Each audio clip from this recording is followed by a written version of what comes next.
Good morning students. Lesson 2 भारतीय उपमहाद्वीप का प्राकृतिक स्वरूप पढ़ रहे थे। तो आज हेडिंग है बर्फ़ की नदी, हिम नदी। किस तरीके से जो बर्फ़ की नदी पिघल करके क्या है एक नदी का रूप धारण करती है, तो उसके बारे में हमें देखना है कि बर्फ़ की नदी किस तरीके से होती है।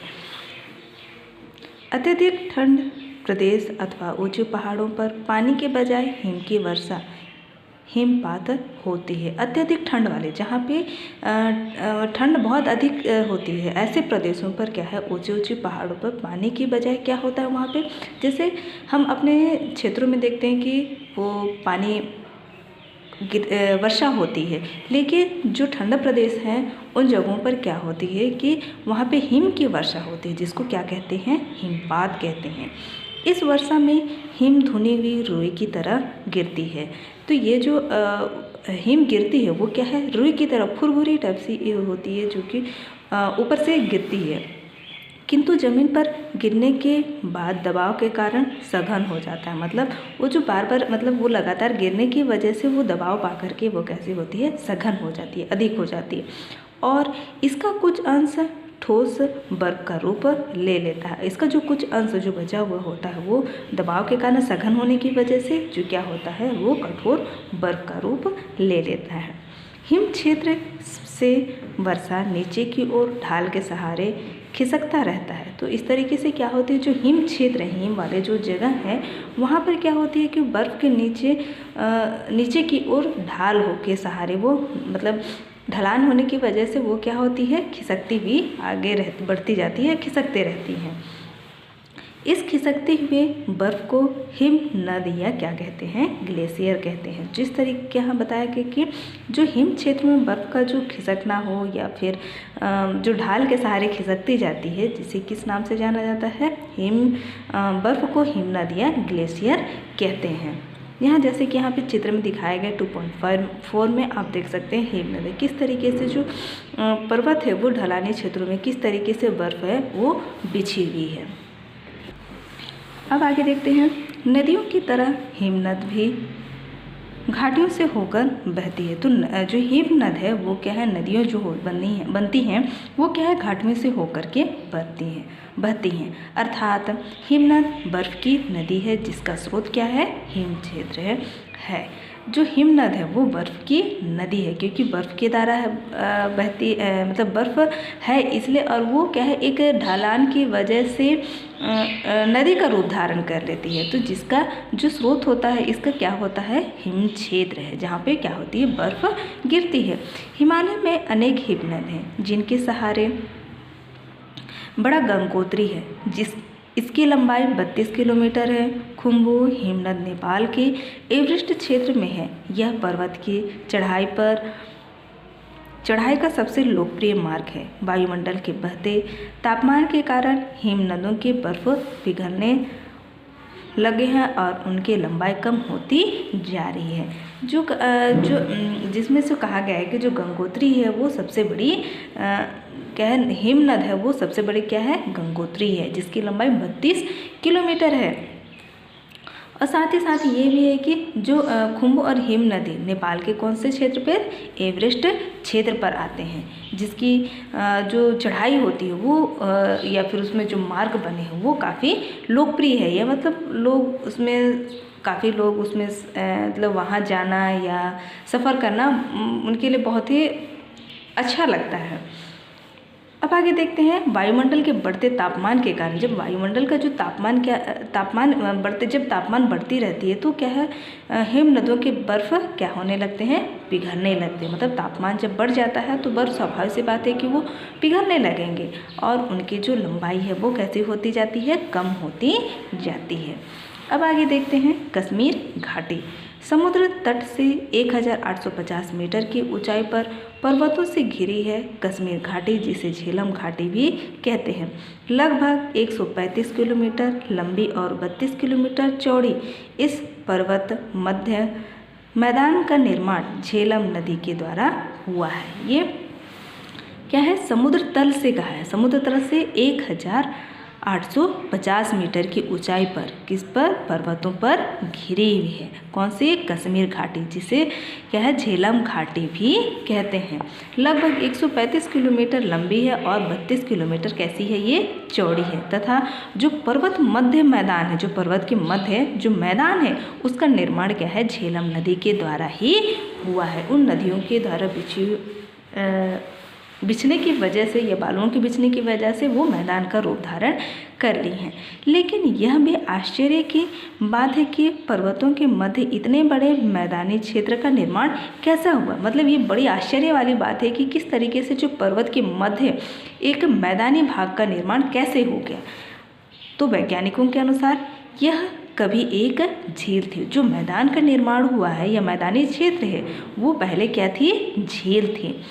एक बार भूकंप के कारण पहाड़ में दरार पड़ने से झील का पानी झेलम नदी में बह निकला। ये किसके कारण, जब भूकंप जब आए उसके कारण जो पहाड़ों पर क्या होने लगी, दरार पड़ने लगी, जिसकी वजह से जो झील के पानी वो क्या हो गया, झेलम नदी में जाकर के वो निकलने लगी या फिर बहने लगी।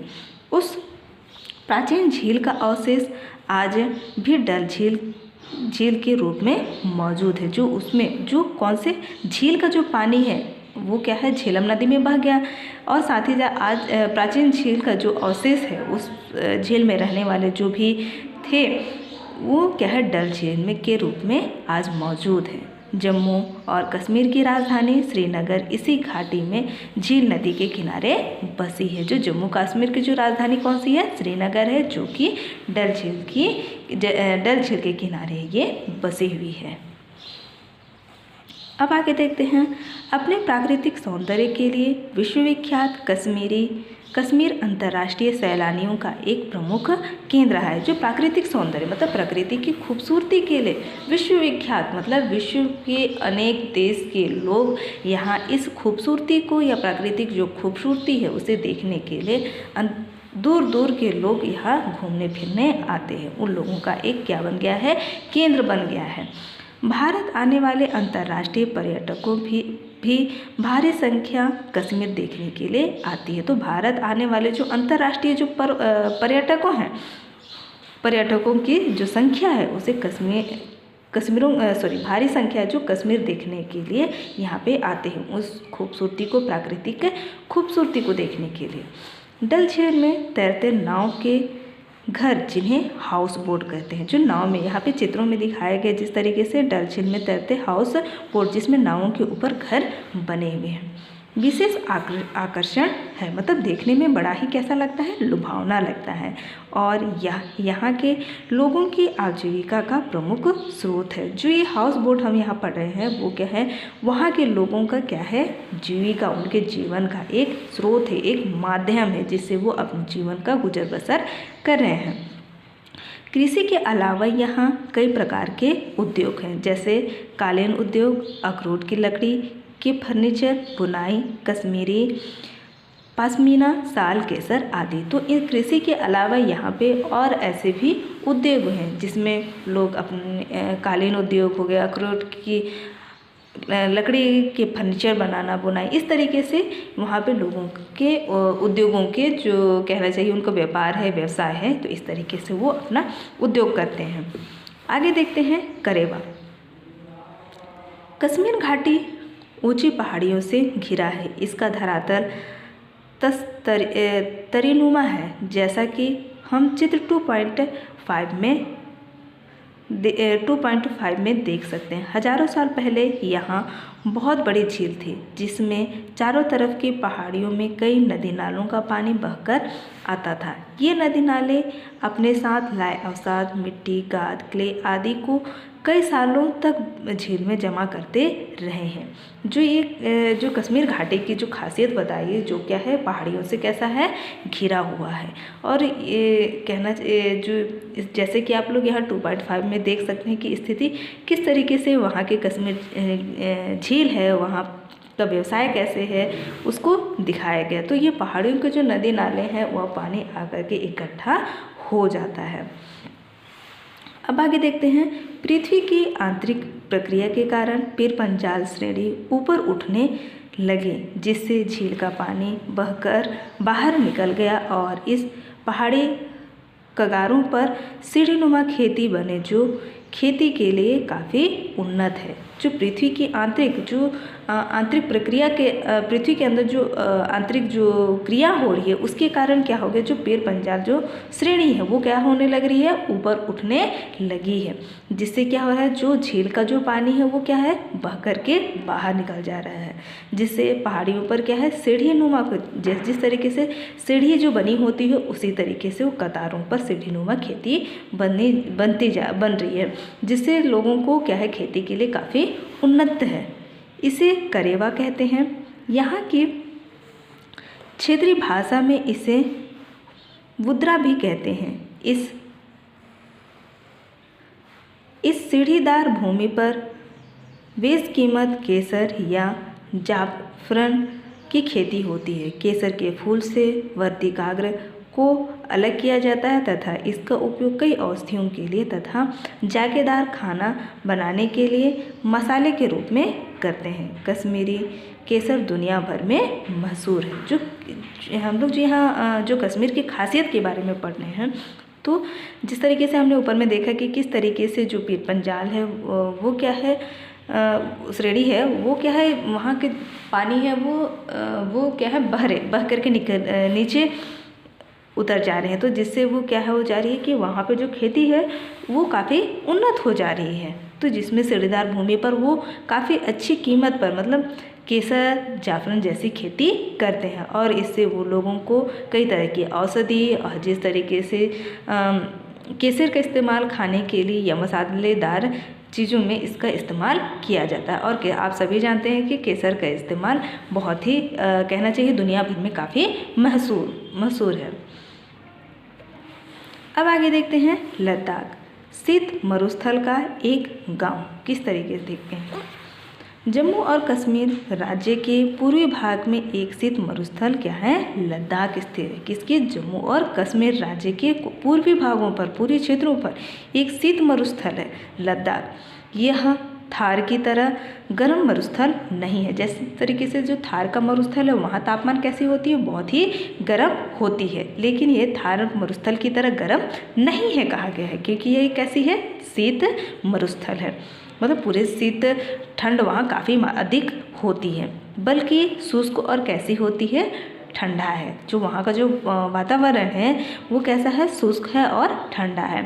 पथरीली जमीन और ऊंचे ऊंचे पहाड़ों के बीच दूर दूर तक फैला बर्फ का सूखा मैदान है, जहाँ बारिश नाम मात्र की होती है। जो पथरीली जमीन है और साथ ही ऊंचे नीचे जो पहाड़ है उसके बीच में क्या है, दूर दूर तक क्या है, काफ़ी मात्रा में बर्फ का एक कैसा है, सूखा मैदान है, जहाँ बारिश क्या है, नाम मात्र की, मतलब बहुत ही कम होती है, नाम मात्र की होती है।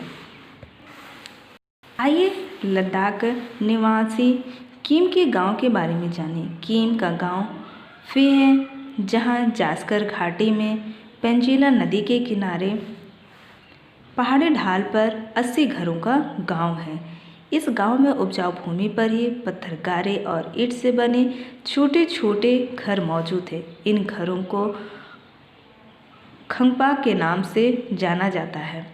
इसमें छतें सपाट होती हैं। सपाट छतों का उपयोग पशुओं का चारा जमा करने के लिए किया जाता है। इस स्थान पर भौगोलिक परिस्थितियाँ इतनी कठोर है कि यहाँ पर लोग मिलजुल कर छोटे छोटे समूह में रहते हैं। तो हम ये लद्दाख के बारे में पढ़ रहे हैं, जहाँ एक फे नाम की एक गांव के बारे में बताया गया है, जहाँ पे जास्कर घाटी और कौन सी पेंजिला नदी के किनारे ये बसी 80 घरों का एक क्या है, गांव है, पहाड़ी ढालों पर, जहाँ पे लोग क्या करते हैं, अपने वहाँ के जो जीविका या जीवा बसर है वो क्या है, वो अपनी उपजाऊ भूमि पर क्या है, पत्थर और ईंट के गारे के बने हुए छोटे छोटे घर मौजूद है। और उनकी घर छतें जो कैसी होती है, सपाट होती है, जिसका इस्तेमाल वो किस लिए, पशुओं को चारा सुखाने के, मतलब वो अपने जो जानवर होते हैं उनके चारे के लिए वो ऐसे घर बनाते हैं जहाँ पे वो अपने पशुओं के चारे के लिए जमा करने के लिए किया जाता है उन छतों का उपयोग। तो जो स्थिति है वहाँ की या परिस्थिति जो भी है वो बहुत ही कठोर है, मतलब बहुत ही कहना चाहिए वहाँ पर दूर दूर रहना बहुत ही मुश्किल है। तो इसलिए लोग क्या करते हैं, यहाँ पे ज़्यादातर लोग छोटे छोटे समूह बना करके या फिर मिलजुल करके वो एक साथ रहते हैं। खीम के गांव में लोग साल भर गर्म कपड़े पहनते हैं जिसे गोंचा कहते हैं। जो वहाँ मतलब तापमान जिस तरीके से हमने देखा कि वहाँ शुष्क और कैसी होती है, बहुत ही ज़्यादा ठंड होती है, जिससे लोगों वहाँ पे साल भर गर्म कपड़े लोगों को पहनने पड़ते हैं, जिसको किस नाम से, गोंचा के नाम से जाना जाता है।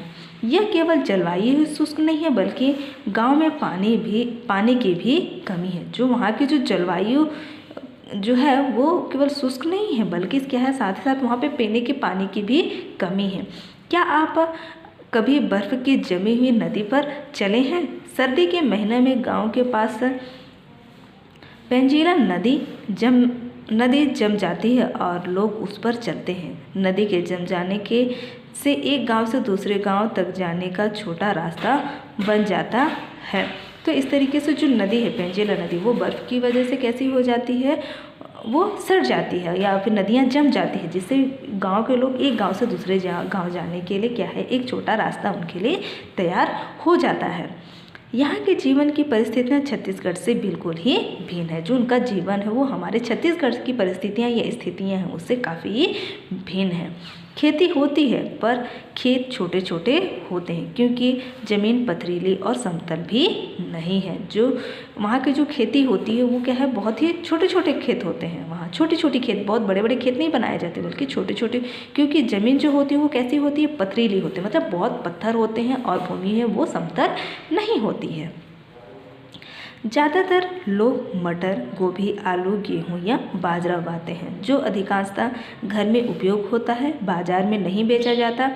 ऐसे कृषि जिसमें केवल इतनी ही उपज होती हो जिससे घर की मूल ज़रूरतें पूरी हो सके, निर्वाह कृषि कहलाती है। तो यहाँ हमने क्या देख रहे कि जो उनकी जो उपजाऊ है या उपजाऊ करने के जो तरीके हैं वो क्या है, अपनी आवश्यकता जितनी है, मतलब जितना उनको घर में उपयोग होने वाली जो चीज़ें हैं उन चीज़ों का वो उपयोग करते हैं। और उन्हें ये नहीं कि अधिक हो गए तो वो बाज़ारों में वो नहीं बेचा जाता। तो ऐसी कृषि केवल इतनी ही उपज होती है जो कि क्या है, मतलब उतनी ही उपज की जाती है जितनी कि उनको मूल आवश्यकता है, मतलब जितनी उनको जीवन में या फिर उनको जितनी आवश्यकता है उतनी ज़रूरत तो उनकी पूरी हो सके। तो ऐसी कृषि को किस नाम से जाना जाता है, निर्वाह कृषि। मतलब जीवन को चलाने के घरों की जो ज़रूरतें हैं उसे पूरा करने के लिए ऐसे की कृषि की जाती है।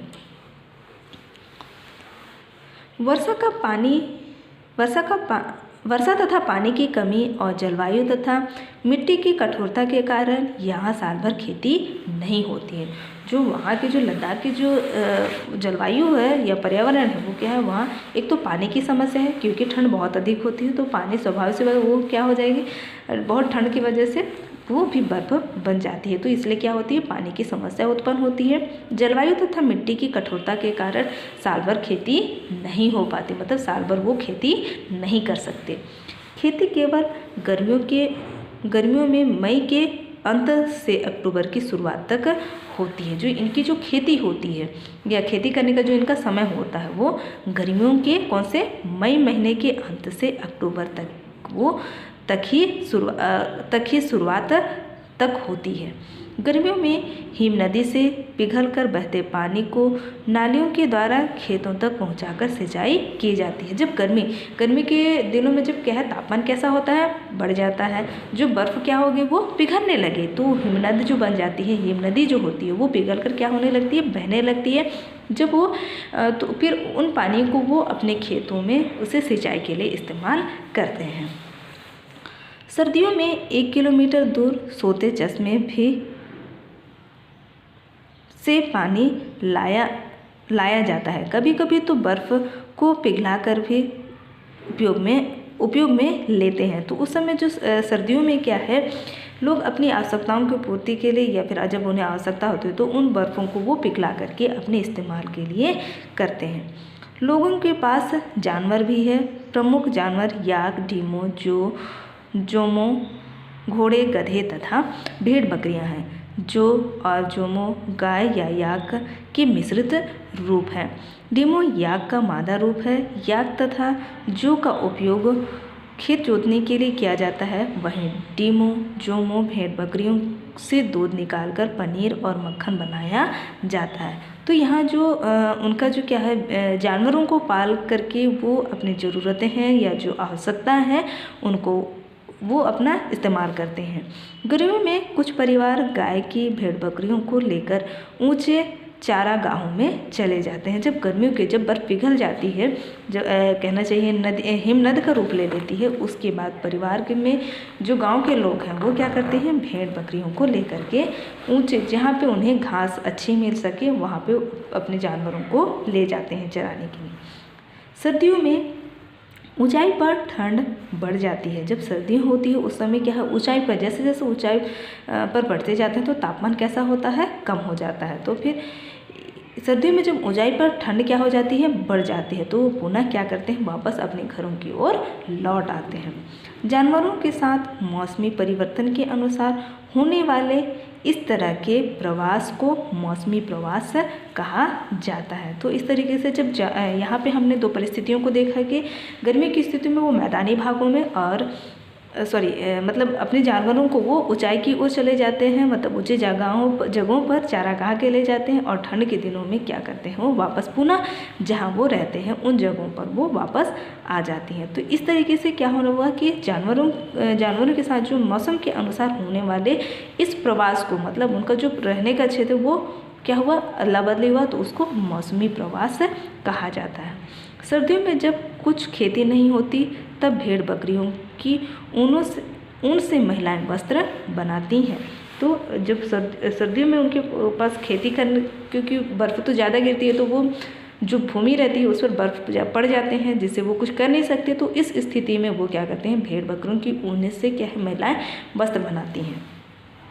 ये लोग प्रकृति के साथ गहरा संबंध बनाकर जीते हैं तथा उपलब्ध किसी भी वस्तु को व्यर्थ जाने नहीं दिया जाता है। मतलब ये एक एक चीज़ों को या एक एक जो कहना चाहिए वस्तु है उसका वो इस्तेमाल सही तरीके से करते हैं और किसी भी चीज़ों को वो व्यर्थ जाने नहीं जाते हैं। तो इस तरीके से उनका प्रकृति के साथ एक संबंध बन गया है और उनका इसी तरीके से जीवन यापन होता है।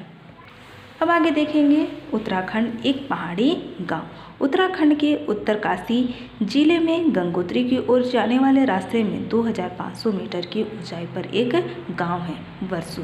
एक टेढ़े मेढ़े घुमावदार सड़क लोगों को एक पहाड़ी गांव तक ले जाते हैं। इस गांव में केवल 20 से 25 घर होंगे। पहाड़ों पर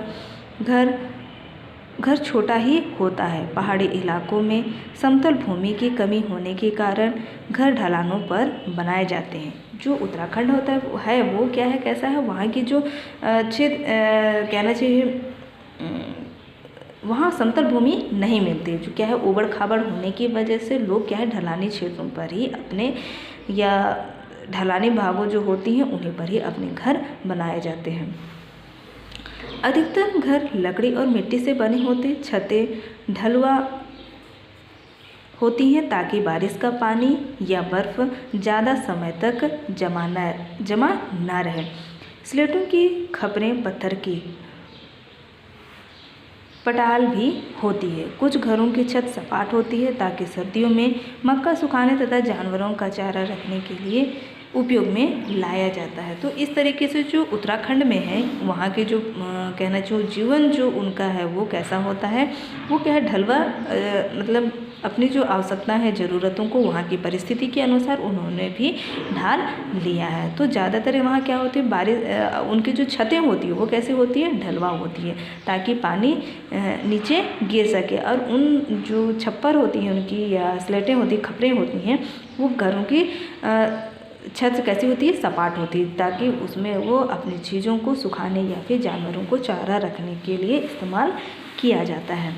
हिमालय पर खेती लायक ज़मीन बहुत कम है। जो हिमालय क्षेत्र पर जो है वहाँ पे क्या है, खेती करने के लिए ज़मीन की कमी है। बस चौड़ी घाटियों और हल्के ढाल वाले पहाड़ों पर खेती की जा सकती है। यहाँ पे जो क्या है, बस क्या है, चौड़ी घाटियों पर या फिर जो हल्के ढलान हैं उन पहाड़ी क्षेत्रों पर ही खेती की जाती है।